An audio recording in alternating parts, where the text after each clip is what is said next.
Yeah, it's your boy E3, son of the legendary godfather, gangster rap, Eric EAZY, right? And yeah, you rockin' with NUGL TV. You know, we rich and ruthless, baby. Once again, NUGL TV, rich and ruthless, baby. We choose to keep it real. Really though.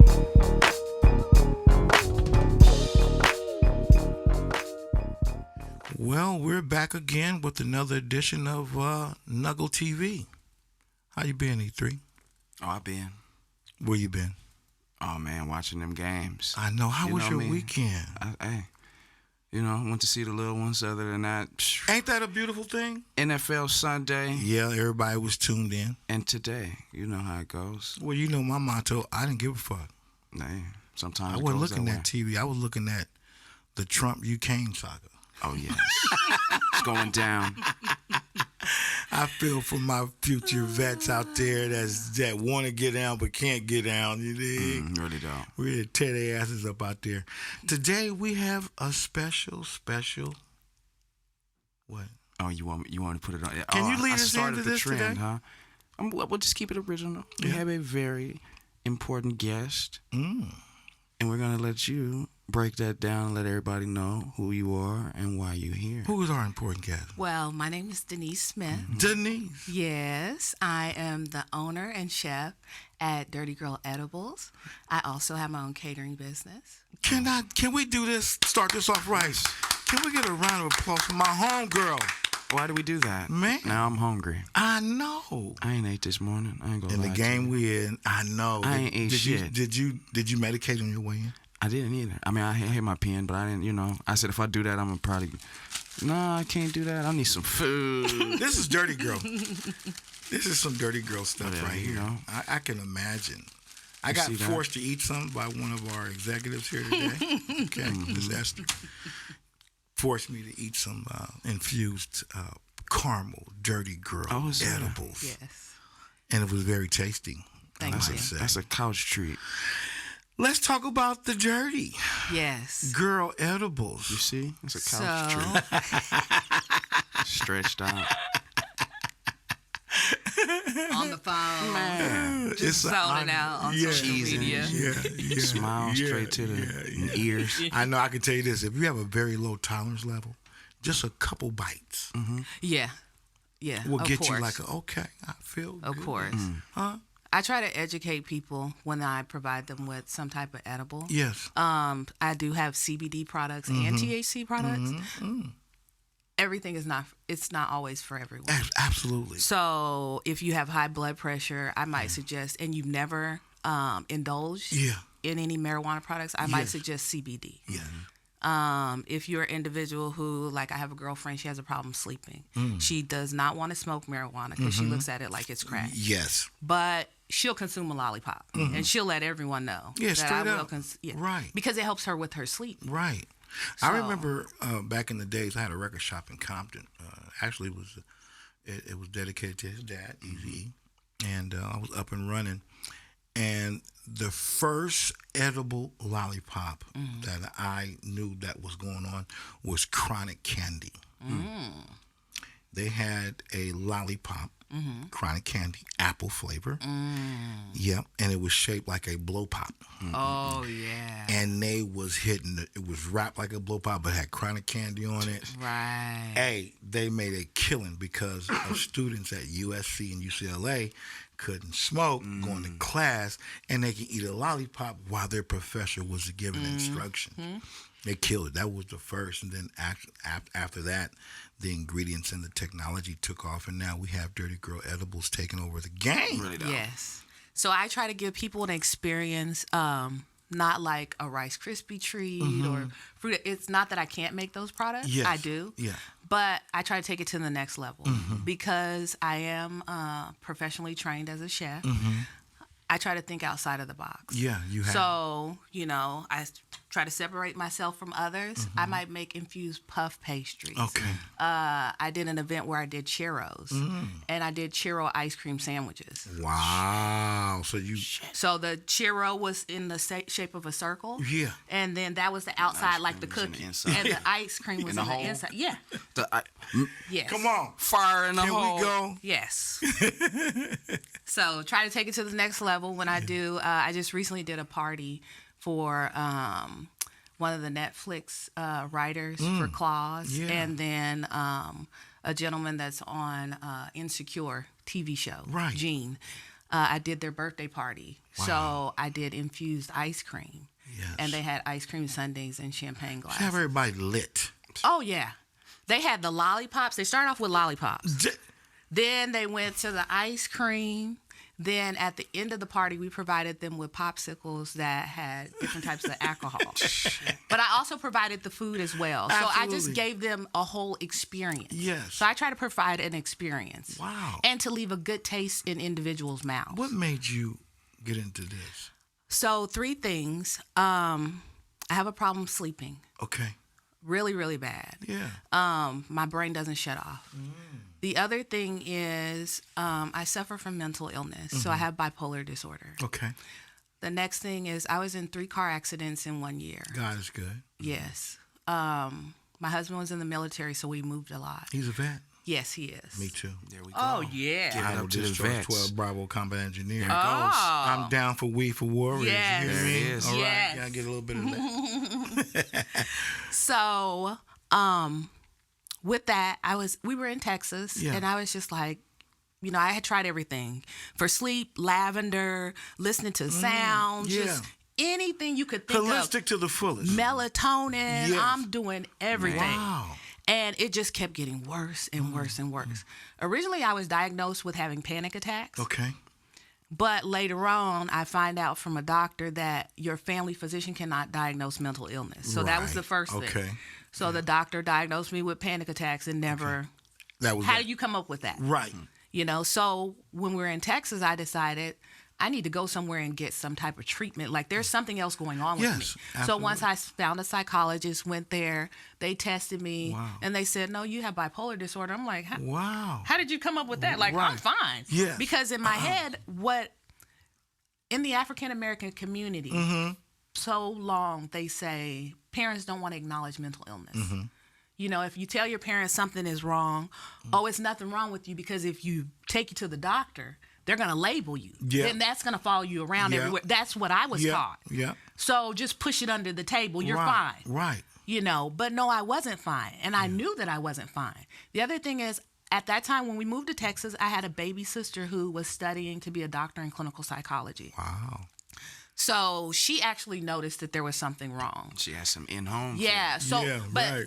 because she was studying, she couldn't actually diagnose a family member. Mm-hmm. But I realized there was something wrong, so I went, like I said, and I got treated and became medicated. Mm-hmm. My husband was telling the doctor, like, I don't want her to smoke marijuana. Okay. So the doctor pulls out a chart and is like, this is what marijuana, these types of marijuana, this is what it does Right. for people with mental illness. Wow. He's like, she was self-medicating, but she was medicating herself with something to calm herself down, because she knew that, Yeah, there was something there. it was something wrong. Yeah. So what I did was I started learning, okay, let me just educate myself on how to use it. Like, I don't want to smoke just to get high and just be like, Yeah. I'm smoking to calm down so I can be at everybody else's level, Absolutely. if that makes sense. Right. I don't drink coffee because I'm so high strung. So marijuana brings me down to everyone else's level. I recently graduated from school. My husband and I, we reinvented ourselves. Because after he was in the military, Yeah. he was a medic. Yeah. And in real life, what does that translate into? He was a Wow. training NCO and a medic. Yeah. But in real life in California, you can't take care of a family with what an EMT makes. Exactly. So we had to go back to school. Okay. So he went to school. He got his master's degree, and I got 2 culinary arts degrees, Okay. associate's degrees, one in cooking, the other one in baking, and I also got a degree in small business management and entrepreneurship, because I felt like when you run a business, you need to know every aspect. Yes. A lot of the friends that I talk to, I'm a beautician or I'm a doctor, I want to start my own practice. I know my trade, Yes. but I don't know the business side of what's going on. Right. So for me, I wanted to learn every aspect. That way, even if I didn't do the accounting, I know where my money is going. You know, but like I said, I got into the industry because, like I said, my back, my mental illness, and then sleeping problems. So it was like a combination of things. So then I knew the area that I lived in, because I lived in a predominantly white area. Okay. And it was an up and coming, not really nice area. You can't just be outside smoking. It's some money there. You can't just be outside smoking weed. Right. You know what I'm Don't saying? do it. So I was like, okay, what else can I do? Yeah. And I baked at that time. Yeah. So I said, okay, I'm going to get a book and I'm going to start figuring out how I can infuse some desserts. Right. How can I, so that way then they don't really smell anything. So that's how I got off into cooking the edibles. My mom was a cake decorator, so I already had that. Wow, so much game. My grandparents owned a restaurant in Chicago, and when I was younger, they ended up moving to Alabama, having a farm, and I would go there every summer, and I would learn how to kill chickens, how to farm, how to, you know, go outside and get whatever it is that I need and come back in and I cook love something. that. It's your country's lifestyle. We're missing that in our culture. We are. Yeah, we really missing are. that. My husband says they don't make them like you anymore. No, absolutely no. That's Because all. I'm We the need type, that. yeah, Yeah. I go and I say, hey, it's strawberries in Cali. See? They're $1. Let's go make some jelly. right. You know, See? Right. No. who's making jelly? Point Ain't seeing nobody money making gone. they- No, that's Right. real. Nobody want to be creative. Nobody, yeah. Right. No, I'm going to go to the store and buy that. Why would I do that? Absolutely. But for me, because I have the culinary background, I started learning what's in our food. That's another thing. So if I'm going to give my kids jelly, why don't I give them jelly that I know what I put in it? How about that? How about if I'm making the kids bread, I make them bread. I know what's in this bread. You know, so it doesn't have all the processed things and chemicals and things like that. You know, it's a little bit more all natural. Yeah. But yeah, so basically that's why I got into it. I And love then it. my accidents, I actually was given a prescription for a wheelchair. Okay. When people see me, they're like, oh, like really? It's over. Yeah. Yeah. But I told myself, I said, you know what?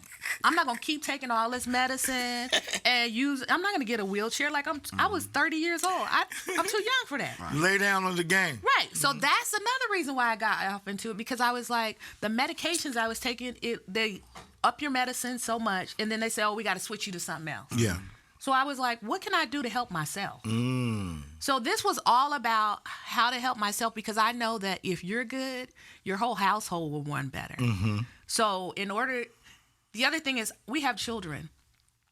My children don't understand, oh, I'm bipolar.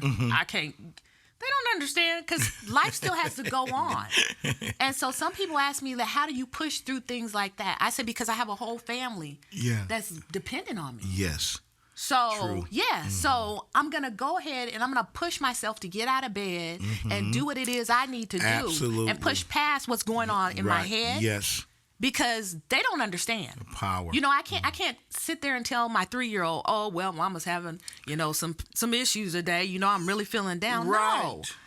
No. Right. So these were all the reasons that brought me to, Yes.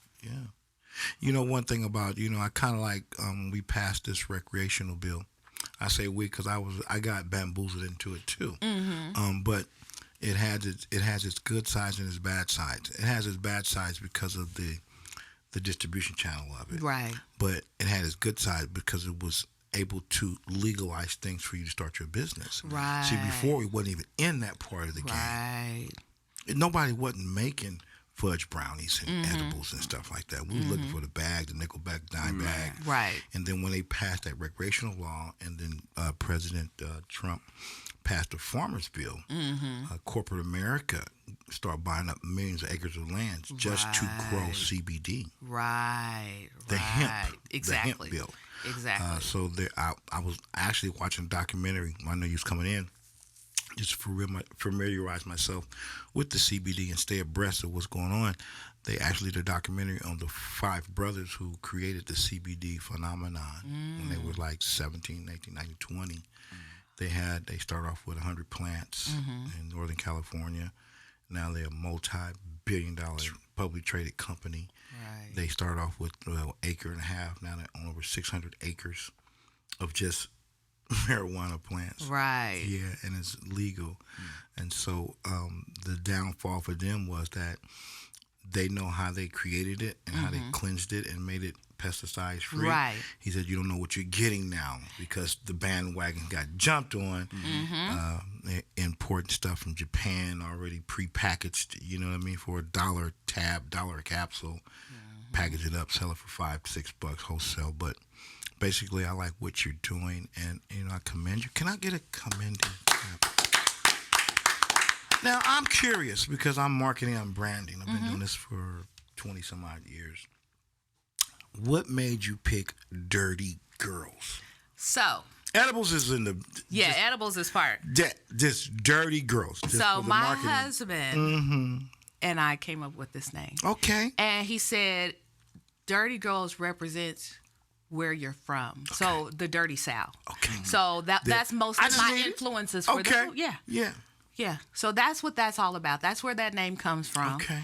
The silhouette, he feels like it's a representation of me for some reason. Well, I mean, it's just the branding part Yeah. of it. It's woman owned. Right. I get it. I just be curious. Yeah. So, And sure. I see that it Some attracts. people want to know. Yeah. Yeah, and it attracts men and women. Women say they like it because, oh, girl, I want to be a dirty girl. Yeah. And then men say they like it because it makes them curious Yes. when they see that logo. Yes. No, I say that because actually one of our board members, Percy, has a company called This Is For the Ladies. And it's strictly for the ladies company. They throw events. They just want to start they partnered with a young lady that makes bikinis. She does her own thing. So she has a lot of models that come to her. So now they're going to do something for the lady modeling agency. So I like that. And it has a silhouette lady, but she's sitting down like the trucker lady sitting down. Oh, yeah. They're using that silhouette. Okay. You know what I mean? And he's about to relaunch that. So it gave me that feel, but I was just curious. And, when it's something to marketing and branding, that's some of the things corporate America advertisers want to know. Right. Based on that, I remember I worked for a company called Serious Pimp. And we put Snoop Dogg and Bishop Don Juan, the vice president of the company, influencer, out there.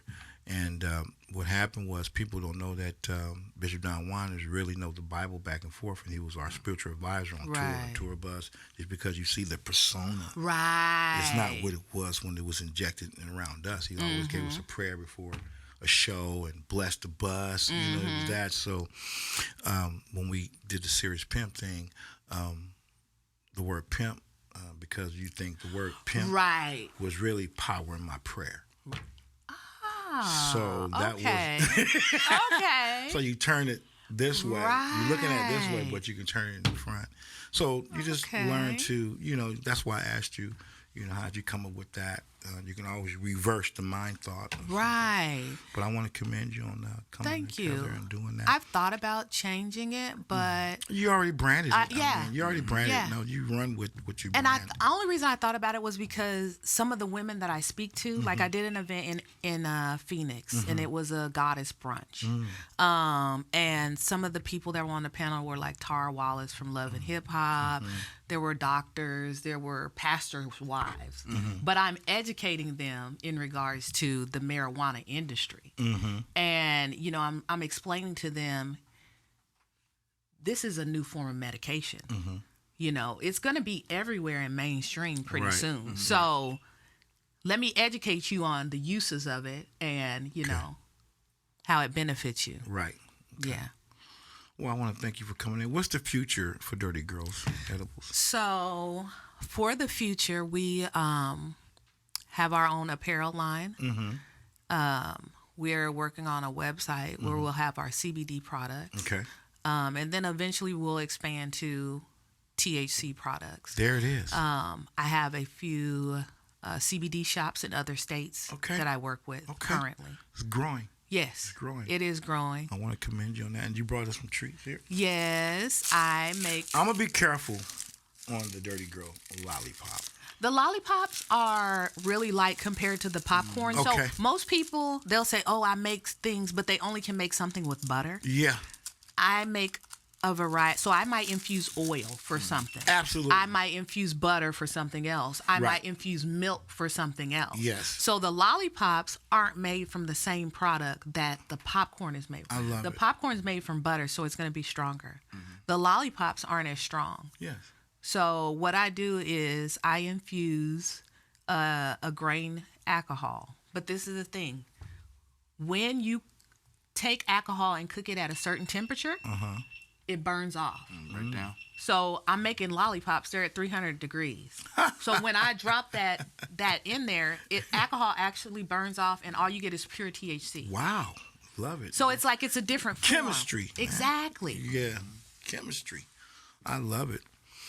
Well, I see the future, and I see the next phase of you. My vision is telling me to say that you're going to start packaging up your own barbecue sauce and making your own strawberry jam and peanut butter and getting it into these organic stores and these CBD stores. I see it getting packaged up at another level where it's actually readily available on a corporate standard level of like Kroger's or something like that. That's what I see. And that's where I future. want to be at. I don't want to be one of those individuals who are just going from place to place trying to, Yeah. you know, the secret sessions, whatever. Yeah, I want my mass distributed, just like you said, mass you're produced, going to get that. I already see that. distributed, and trickling down to all the dispensaries. I met a young lady, African American, I must say. She had her own tea, flavored tea. She packaged it, got it together, got it into one Stater Brothers from the manager. Gave her one little section in the tea section. That thing's worth a lot of money. That row. Right. Exactly. Gave her the one row. Sold out in 2 days. They called her back. She brought another 12 or 13 for that row. Sold out. That manager told another manager at another store, hey, you know, give her opportunity as an independent vendor.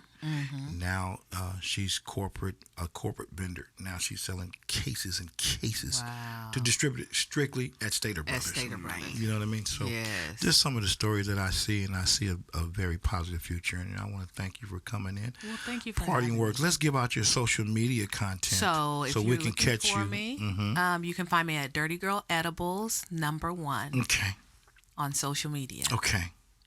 And Dirty Girls 2 was yours, but something happened. yes. So you can get your followers to follow you over switch, there. yes. Okay. We were hacked. You had your Instagram. You got Facebook. No. You Don't got have a Twitter. Facebook. No. Okay, we're going to help NUGL. We're going to help you step your game up on that level, assist you in getting you branded in all the aspects of social media networking, okay? Okay. Let's give it up for Dirty Girl. See you, Denise. Thank you. Another Thank you for chapter. having me. It's a pleasure. You're going to come back again. We're going to do a product review. Yes. We like to do our thing and bring a gang of product out.